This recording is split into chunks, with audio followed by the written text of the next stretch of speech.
Ready, go!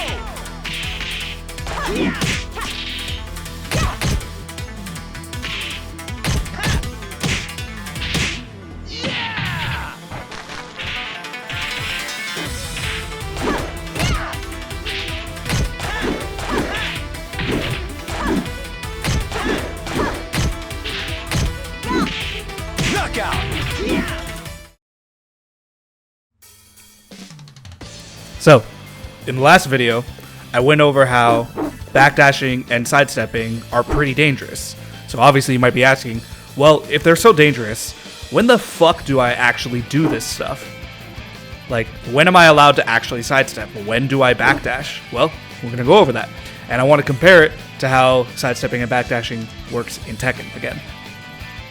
So in Tekken, you're usually utilizing backwards movement to create space between you and your opponent for whatever reason. I don't know, maybe you're baiting out a running move like that and you can sidestep it.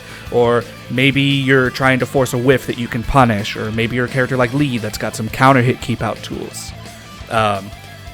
Backdashing is just a nice safe default option. And then once they're in, your defensive options are usually reserved to backdashing some more or ducking under a high. Like here in this scenario that's about to happen. I could have ducked that high right there. And then I tried to, but he went for the mid instead. Sidestepping there is not really that great of an option because those moves that he used tracked pretty well. A lot of moves in Tekken, even though they're not dedicated homing moves, they do have some tracking built in. They'll usually track to either the left or the right side, or some of them even track to both, even though they're not actually classified as a homing move. So, sidestepping is typically reserved for specific scenarios. Usually, like at a certain distance against certain characters, like Lee's especially vulnerable to it, or, you know, after blocking a certain move, like Reyna's forward 2, or after blocking something like that running stab from Clive. You know, sidestepping is used in specific scenarios that usually involve you labbing them and figuring out, okay, where can I do this? It's not the default option. Whereas usually if you're on defense, you're like, okay, I'm going to try to backdash out of the way, or I'm going to try to duck underneath a high if I see it coming. So that's where Tekken can be different from Virtua Fighter. Now, rather than sitting at this mid-range, like you do in Tekken, Virtua Fighter is designed, and you are encouraged, to play right here at range 0, right in the pocket.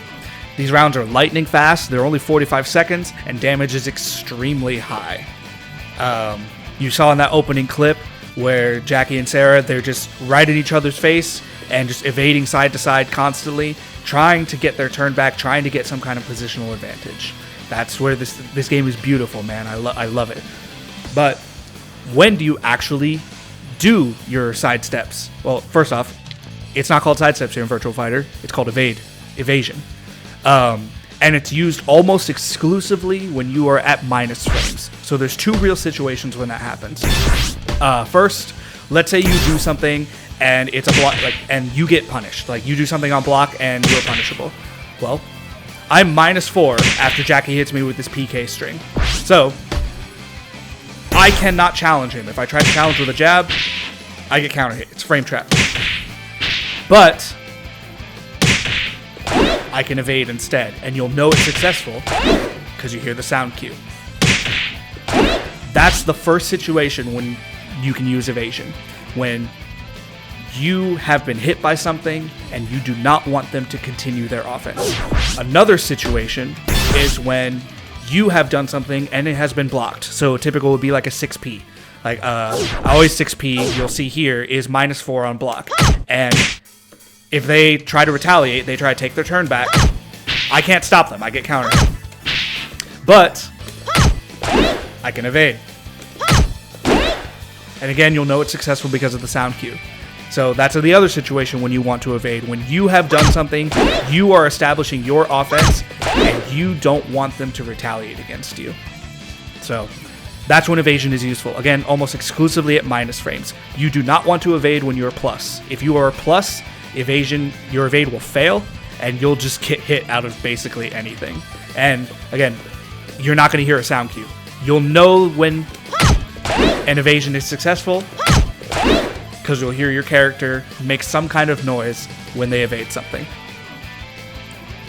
So now that I've told you when you should utilize evasion, I'm going to tell you how to counter it if your opponent tries to do it to you.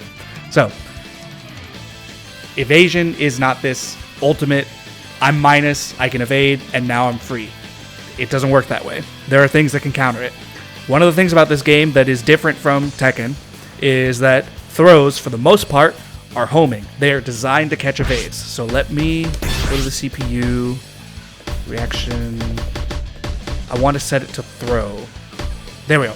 I'm going to do a move, it's going to block it, and then it's going to attempt to throw. Now I am going to try to evade here. Let me set my input history on. I'm gonna do my 6P, I'm going to try to evade, and it doesn't work. I'm going to get thrown. And you see 5 frames of input, 5 frames of an upward evade there.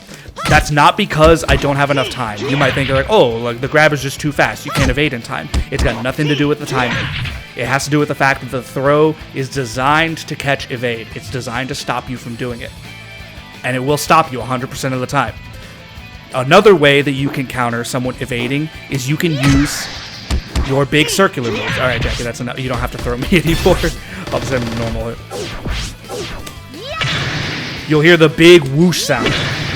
That's a circular. That's designed to stop evasion. If you get hit by one of these moves while you're trying to evade something, you're gonna get counter hit.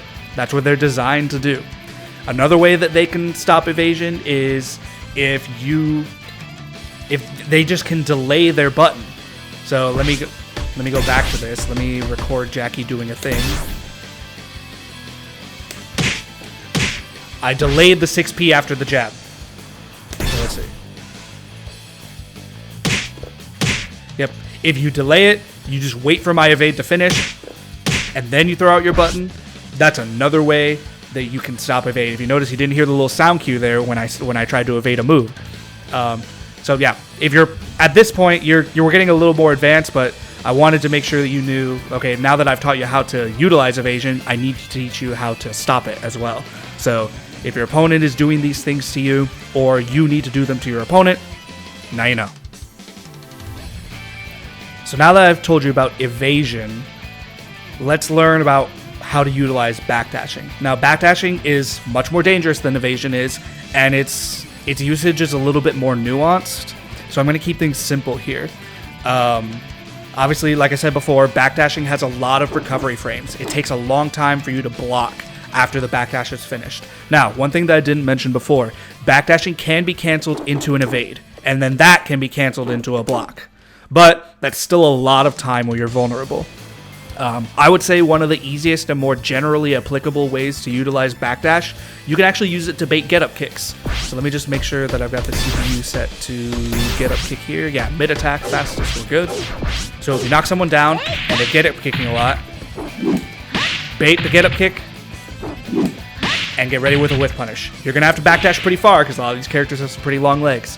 But that's probably one of the more universally applicable ways to backdash. Other than that, you're getting into more character-specific territory. So characters like Sarah, she's got some weaknesses to backdash evade. Lei Fei, when he goes into some of his stance stuff, backdashing can be an option that you can utilize sometimes, or evading to a certain side can be used. But again, at that point, you're getting into character-specific matchups. So I'm just gonna leave it there for now. Backdashing needs to be used with intent, and it's not something that you can just use as freely as you can use in Tekken.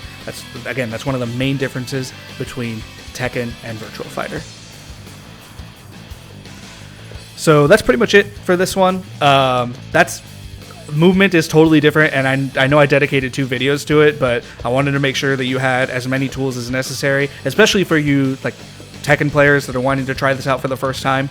I really want to make sure that I draw the parallels between these 2 games and also showcase the differences as well. I'll have some more stuff made here pretty soon. I'll talk about like how to build your offense in this game, how the throw system works, because that's a thing that is totally different from Tekken. But in the meantime, I hope this helps you out. Like and subscribe. Share the video with your friends, especially if they want to get used to how Virtua Fighter works. Hopefully this helps some of you out. Follow me on Twitch and Twitter, all that good shit. And yeah, that's it for now. So I'll see you later, y'all. Peace.